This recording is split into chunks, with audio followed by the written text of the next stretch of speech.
Ok, bienvenue à tous et bienvenue sur le podcast Sport Santé Nutrition. Je m'appelle Médéric et tous les dimanches, je t'apprends à augmenter tes performances sportives, à te transformer ton physique tout en prenant soin de ton corps et de ta santé. Alors aujourd'hui, on va parler justement des 4 mythes et erreurs autour du sport et de la nutrition, partie 2, parce que j'avais fait une première partie où je t'expliquais 5 mythes. Voilà, je t'invite à aller voir cette partie 1. Justement où j'avais parlé des 5 mythes autour du sport et de la nutrition. Aujourd'hui on va poursuivre, on va faire la partie 2 où je vais t'apprendre 4 mythes et peut-être casser 4 mythes que tu as peut-être dans la tête, que tu as déjà sûrement entendu et voilà, autour du sport et de la nutrition. Alors j'espère que tu vas apprendre des trucs et surtout que tu vas comprendre que certaines croyances qu'on t'a peut-être répétées ne sont pas forcément les bonnes.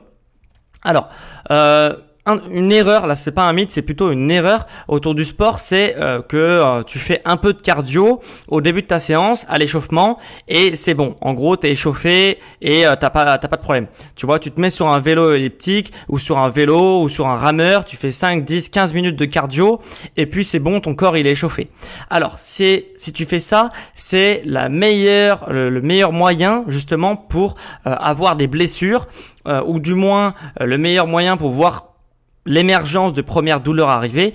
Donc ça, c'est quelque chose, si tu fais juste du cardio au début de ta séance, déjà ça va poser problème parce que tu vas vraiment augmenter ton risque de blessure, tu vas avoir des petites douleurs après le lendemain, etc. Tu vas pas forcément savoir d'où ça vient, c'était peut-être déjà arrivé et généralement c'est que tu n'es pas assez échauffé et que ton corps n'a pas reçu un bon échauffement et du coup tu rentres trop rapidement dans ta séance et ton corps n'est pas prêt physiquement à recevoir l'intensité de ta séance. Donc, pour petit rappel, donc si c'est ton cas de faire un peu de cardio et après tu rentres tout de suite dans le vif du sujet de ta séance, un échauffement, il doit être obligatoirement composé d'une phase où tu vas échauffer tes articulations. Alors là, moi ce que j'aime bien travailler, c'est avec bâton ou avec élastique pour t'échauffer articulairement, donc à faire de la mobilité articulaire, justement pour redonner de la mobilité et de l'amplitude à tes articulations, parce que si tu réalises tes séances de sport le matin, c'est-à-dire que tu as passé 8-9 heures par exemple endormi, donc tes articulations n'ont pas travaillé, donc c'est pour ça qu'on a un peu rouillé le matin parce que tes articulations, elles se sont pas servies de toute leur amplitude et du coup on va devoir redonner de l'amplitude articulaire et de la mobilité à tes articulations. Donc ça c'est la première phase. En gros, si tu veux, si on prend l'exemple d'une voiture, ça correspond à mettre la clé dans le contact et à allumer la voiture. Donc ça c'est vraiment obligatoire, même si tu t'entraînes le soir, au travail c'est très rare d'utiliser de la grande amplitude des articulations et justement ça va être aussi indispensable même le soir de commencer par une phase d'échauffement articulaire où on va mobiliser les articulations pour allumer la voiture. Après, deuxième phase, c'est la phase cardio. Donc là, c'est la phase que probablement tu fais parce que on a toujours été habitué à faire une petite phase cardiovasculaire pendant notre sport, même quand on était plus jeune et tout ça, au lycée, au collège, etc. On a toujours commencé par une phase cardio. Généralement, les sportifs en général commencent par cette phase cardio, donc c'est très bien et ça va permettre justement d'actionner la pompe du cœur, d'augmenter le rythme cardiaque et d'augmenter le rythme cardiaque, ça va permettre de faire circuler le sang plus rapidement dans ton corps, c'est logique, et du coup d'alimenter en oxygène, mais pas que, aussi dans tous les substrats énergétiques qui circulent dans ton sang, qui sont nécessaires pour contracter les muscles. Donc c'est vraiment indispensable. Et pour reprendre l'exemple de la voiture, c'est un peu la métaphore, tu passes la première sur ta voiture au niveau de ta séance où tu vas commencer à actionner la pompe du cœur, donc tu passes la première et ça va te permettre de commencer à démarrer ta séance. Et après, une fois que tu démarres ta séance, on va essayer de faire la technique de l'escalier. La technique de l'escalier, c'est tout simplement reprendre tous les exercices. Par exemple, si tu travailles, tes pectoraux. Admettons, tu travailles tes pectoraux et tu as l'habitude de travailler soit des pompes, soit tout simplement du développé couché si tu es en salle de sport. Et pour exemple du développé couché, si tu as l'habitude de soulever une barre de 10 répétitions à 70 kg, une fois que tu es échauffé articulairement et cardiovasculairement, il faudra faire la technique de l'escalier pour monter progressivement jusqu'à tes 70 kg de travail. Et du coup, tu vas faire tout d'abord barre à vide, donc la barre elle fait 20 kg généralement, donc 20 kg, après tu rajoutes 30 kg, 40 kg, 50 kg, tu vois, en escalier jusqu'à arriver à tes 70 kg de travail. Donc c'est la base de l'échauffement, mais c'est vraiment hyper indispensable pour ne pas avoir de douleur et pour pas se blesser aussi, hein, parce que tout le monde n'arrivera pas forcément à la blessure. Par contre, c'est très très très fréquent d'avoir des douleurs après ces séances de sport et on ne sait pas forcément d'où ça vient. Donc ça, c'est la technique de l'escalier, c'est à mettre aussi et à ne surtout pas oublier. Et ça correspond en fait pour la voiture à passer tes vitesses. Donc t'étais en première après ton échauffement, et tu vas passer tes vitesses progressivement pour arriver jusqu'à la 5e et dernière vitesse et pour arriver à plein régime dans ta séance et rentrer en cœur de séance. Donc très très important, surtout voilà, c'est une grosse erreur de pas s'échauffer ou peu s'échauffer en faisant juste un échauffement cardiovasculaire. Alors, deuxième chose, et là c'est plutôt un mythe, c'est que les femmes en musculation, si elles font trop de musculation, elles vont ressembler à un homme, à un bonhomme, voilà. Et ça, bien sûr, c'est totalement faux. Alors, pour des raisons, il y en a une qui est évidente et une que tu vas peut-être découvrir. La raison évidente, c'est que forcément, les femmes, elles ont 10 fois moins de testostérone. Elles ont vraiment 10 fois moins de testostérone que l'homme. Donc, qu'est-ce que ça veut dire la testostérone, C'est un peu l'hormone reine ou l'hormone reine pour la construction de tout tissu dans ton corps. Donc, les tissus, bien sûr, les muscles et les ligaments. Et du coup, elles ont 10 fois moins de testostérone, donc 10 fois moins de potentiel de croissance musculaire que l'homme. Donc, 10 fois moins de masse musculaire à plein potentiel. Voilà. Donc, potentiellement, un homme a 10 fois plus, peut développer 10 fois plus de masse musculaire que la femme. Donc, déjà, pour ressembler à un homme, ça va pas être le cas parce qu'elle va être peut-être très dessinée, mais bon, elle va avoir quand même 10 fois moins de muscles au maximum du potentiel de la génétique, on parle toujours ça. Donc déjà, elles devront faire 10 fois plus d'efforts pour avoir les mêmes résultats.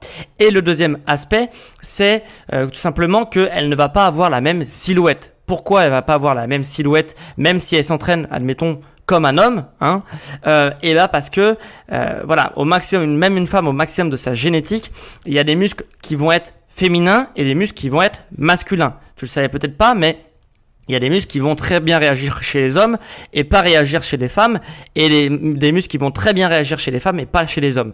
Et généralement, quand une femme dit qu'elle ne veut pas ressembler à un bonhomme, c'est pour ça qu'elle veut pas faire de musculation.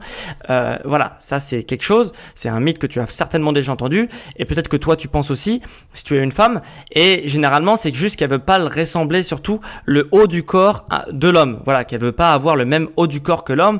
Donc autour de la ceinture scapulaire, c'est-à-dire les épaules qui vont être larges, donc les épaules très carrées, un cou imposant, les pectoraux qui ressortent, un dos, le haut du dos généralement qui est épais, et tout ça c'est des choses que les femmes n'aiment pas voir chez elles généralement, faut pas faire de généralité, mais généralement c'est des choses qu'elles ne veulent pas obtenir, et que c'est pour ça qu'elles disent moi je veux pas devenir comme lui, si je m'entraîne pareil que lui, je vais avoir le même résultat que lui.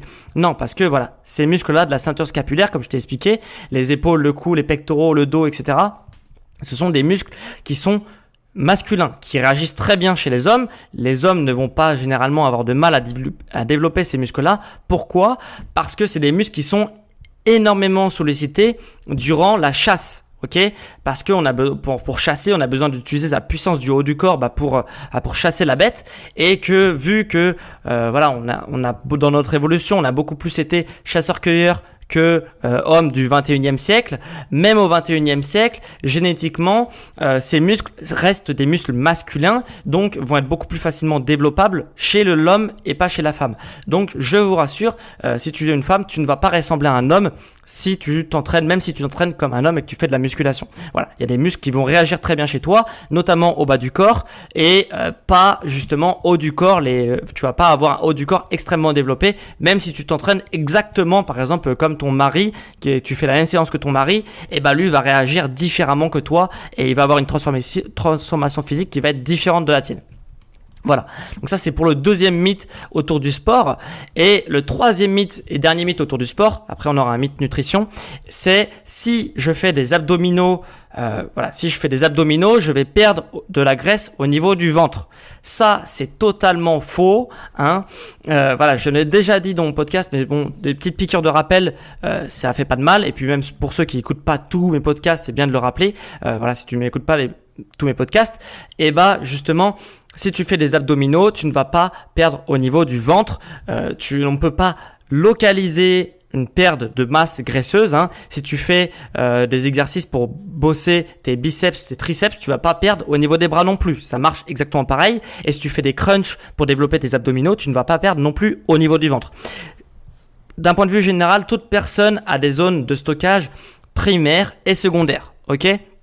Donc c'est-à-dire que généralement les hommes vont stocker au niveau du ventre et généralement les zones primaires chez la femme vont être généralement autour des fessiers et des hanches. Voilà, c'est général, c'est pas tout le monde pareil, mais globalement, si on fait un sondage, voilà, c'est les zones qui apparaissent en premier, les zones primaires chez les femmes et chez les hommes. Donc les hommes le ventre et les femmes plutôt bas du corps autour des fesses et des hanches. Voilà, ça c'est les zones primaires, c'est génétique, c'est comme ça, il n'y a pas de choix. Et après, secondaire, il y a des zones secondaires. On peut stocker à la fois par exemple chez les hommes au niveau du ventre et puis au niveau des bras, au niveau des cuisses, au niveau des mollets, au niveau des poignées d'amour. Voilà, ça va être des zones secondaires qui vont en priorité ça va être stocké au niveau du ventre et après la graisse qui reste, elle va être stockée dans des zones secondaires et tu n'as pas le choix. Si tu stockes à la fois dans le ventre et dans les bras, t'es comme ça. C'est pas en faisant des exercices au niveau du ventre et des bras que tu vas brûler les calories, la masse graisseuse qu'il y a autour de ces muscles-là. Tu vas fondre. Et ça, c'est ce que je te dis. En gros, c'est génétique. Donc, pour perdre du ventre, il faut que tu descendes en masse graisseuse de façon globale. Et au bout d'un moment, tu vas commencer à décharger la masse graisseuse au niveau des zones de stockage secondaire. Et puis après, plus tu vas descendre en taux de masse grasse, plus tu vas perdre dans tes zones primaires, donc au niveau du ventre ou au niveau des hanches et des fesses pour les femmes. Voilà. Après, de toute façon, généralement, les gens savent où ils stockent, où ils ont tendance à stocker, et les zones où ils stockent le plus et ils stockent le moins. Donc voilà. Donc tu vas d'abord perdre dans tes zones secondaires et après dans tes zones primaires. Et ça va passer pour descendre en masse graisseuse par de la nutrition intelligente, de la nutrition qui va vraiment, en fonction des besoins de ton corps et de tes activités, et de ton activité et de ta génétique, tu vas pouvoir t'alimenter correctement et comprendre ce que ton corps a besoin pour descendre en masse graisseuse, parce que tout le monde n'a pas besoin de la même chose. Voilà. Et au niveau du sport, qui va aussi t'aider à descendre en masse graisseuse, avec des exercices, la meilleure chose à faire pour descendre en masse graisseuse, c'est de faire des exercices polyarticulaires qui stimulent plusieurs articulations, et qui stimulent du coup, vu qu'il y a plusieurs articulations, il y a plusieurs muscles qui vont participer pour un seul mouvement, et du coup ça va stimuler à la fois tes muscles, donc plusieurs muscles en même temps, donc ça va être très énergivore, et en plus ça va stimuler la coordination musculaire, parce que comme tu fais plusieurs muscles en même temps, tu actionnes plusieurs muscles en même temps, tes muscles vont devoir se coordonner pour pouvoir réaliser le mouvement, et tu vas utiliser la force de plusieurs muscles, donc ça va être très très très énergivore ce type d'exercice, et c'est ça qui va te permettre de descendre en masse graisseuse et du coup par exemple, si tu stockes au niveau du ventre, de descendre en masse graisseuse aussi au niveau du ventre.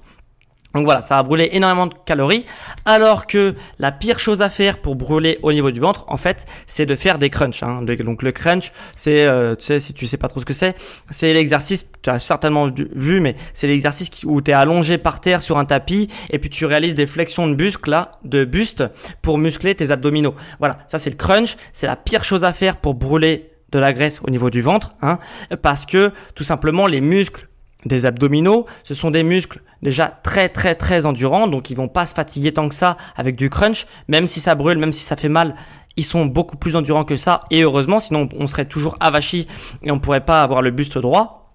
Donc c'est des muscles très très endurants, et en plus c'est un exercice d'isolation.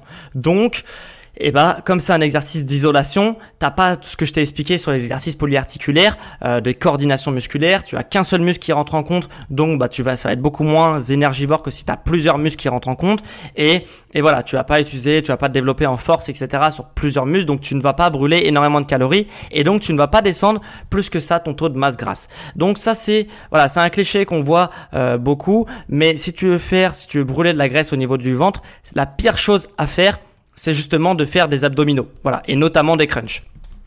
Donc ça c'est pour le deuxième mythe au niveau sport, et on va voir un mythe nutrition, le dernier du podcast. C'est tout simplement de se fier uniquement aux calories et de regarder tout le temps les calories. Ça c'est une grosse erreur. Pourquoi ? Parce que une calorie une calorie ne veut pas dire une calorie. Il y a différents types de calories. Toutes les calories ne vont pas être assimilées exactement pareil dans ton corps en fonction de la source des calories. Et justement, pour te donner un exemple très simple, et là tu vas tout de suite comprendre, l'alcool c'est très calorique. Pourtant, c'est ce qu'on appelle des calories vides. C'est-à-dire que c'est des calories, donc du carburant, mais c'est du carburant qui va être stocké directement en profondeur dans ton corps et qui ne va jamais être utilisé sauf en cas d'urgence. Donc en état de soit que tu fais un régime, soit ça s'appelle aussi un état d'urgence, soit que tu vas très loin dans ton effort physique, donc du coup ton corps va déstocker justement dans ses réserves en profondeur. Donc voilà, quand tu bois de l'alcool, ça va justement stocker très très facilement et pourtant c'est une calorie. Et même chose pour les sucres rapides. Les sucres rapides, si t'es pas en hypoglycémie quand tu manges des sucres rapides, et tout simplement tu vas stocker en profondeur tous ces calories qui ont été apportées par ton alimentation. Donc, et en plus, ça va généralement stocker au niveau des viscères les sucres rapides. Donc, c'est un gros problème. Donc, si t'es pas en hypoglycémie, ton corps, il va pas en avoir besoin. Donc, il va le stocker directement. Et ça va pas être utilisé par ton corps et ça va être très difficile à enlever. Alors que si, par exemple, les lipides et les graisses, c'est vraiment très très calorique. Et pourtant, si tu t'alimentes avec des bonnes graisses, des bons lipides de bonne qualité comme les oméga 3, les oméga 9, et que tu apportes ça à ton corps, même si c'est très calorique, ils vont être utilisés directement par ton corps et voilà. Alors que si tu comptes les calories d'un avocat, un avocat c'est extrêmement calorique, mais pour autant, vu que c'est des bons oméga, tu pourrais penser que ça va directement, ça va te faire prendre du poids et tout, alors que non, c'est des calories qui vont justement pas être stockées en profondeur, qui vont être biodisponibles hyper facilement par ton corps, et du coup directement, ça va pas du coup te faire prendre de poids, ça va être utilisé directement, et c'est presque des calories qui sont entrées et sorties directement, qui ont eu une fonction, et du coup elles vont pas du tout être stockées. Donc l'erreur de voir la calorie comme une calorie, c'est une grosse erreur. Il faut apporter à son corps des bonnes calories, des bonnes sources de calories et du coup une calorie ne vaut pas une calorie. Voilà, c'est vraiment la source qui est le plus important. Et voilà, on a fait le tour un peu des 4 mythes et erreurs que tu as peut-être vu ou peut-être que tu fais déjà autour du sport et de la nutrition. Donc le fait de faire de l'échauffement, juste un échauffement cardiovasculaire, ça suffit. Non, ça suffit pas, je t'ai expliqué pourquoi. Une femme non plus ne pourra pas ressembler à un homme si elle fait le même entraînement qu'un homme. Elle ne pourra pas ressembler à un homme. C'est aussi un mythe qui circule, mais tu ne pourras pas ressembler à un homme même si tu fais le même entraînement que lui. Et les abdominaux, faire des abdominaux pour perdre au niveau du ventre aussi c'est une connerie. donc voilà, ça c'est quelque chose aussi, un mythe qui circule, qu'on retrouve énormément en salle de sport, mais c'est aussi une bêtise. Maintenant tu sais que c'est pas la bonne manière de faire et que une calorie ne vaut pas une calorie, c'est vraiment la source qui est importante. Donc voilà, on a fait le tour des 4 mythes autour du sport et de la nutrition et maintenant j'ai une annonce à faire parce que on m'a pas mal demandé si je faisais du coaching personnalisé, est-ce que je pouvais suivre si je pouvais vous suivre individuellement dans votre pratique sportive et dans votre nutrition, et donc on me l'a pas mal demandé et j'ouvre à partir de lundi mes coachings personnalisés. Donc c'est un coaching sport principalement et avec un suivi nutrition. Donc adapté forcément, vu que c'est personnalisé, adapté en fonction de tes objectifs, grâce au renforcement musculaire, à la musculation, à la préparation physique. Je t'amène à ton objectif en utilisant différentes méthodes directement depuis chez toi, parce que ça c'est un gros avantage, c'est que moi je me suis pas mal diversifié dans ma pratique. Tu n'as pas forcément besoin d'avoir un accès en salle de sport pour te faire coacher à distance avec un coaching personnalisé. Tu peux réaliser tout ça depuis chez toi avec le matériel que tu disposes, même si tu n'as pas de matériel d'ailleurs. Et voilà. Et donc si tu souhaites te transformer physiquement, quel que soit ton niveau, que tu souhaites performer dans ton sport, que tu as besoin d'une sorte de préparation physique pour t'aider dans ton sport, ou alors que tu souhaites améliorer ta santé au quotidien grâce au sport et à la nutrition, c'est possible. Il suffit de cliquer sur le lien en description. Tu auras un bilan sportif offert. On fait le bilan pendant une demi-heure. Je t'appelle au téléphone et en gros, on fait le bilan pendant une demi-heure. On définit ensemble quels sont tes objectifs, comment on peut arriver à mettre en place certaines choses au niveau niveau de ton sport, au niveau de ta nutrition pour que tu atteignes ces objectifs le plus rapidement possible. Et voilà, donc moi ce que je t'invite à faire, c'est de cliquer sur le lien en description pour prendre ton rendez-vous. Voilà, t'as mon agenda qui est en ligne dans le lien en description, et tout simplement t'as juste des créneaux et t'as juste à prendre le créneau et réserver ton bilan offert de 30 minutes, et après on verra comment je peux t'aider pour justement arriver à tes objectifs à la fin de cet entretien. Voilà, donc on en a fini pour ce deuxième épisode, donc la partie 2 des 4 erreurs et mythes autour du sport et de la nutrition, et on se retrouve quant à nous dimanche prochain pour un prochain épisode sur le sport, la santé et la nutrition. Allez, ciao les sportifs!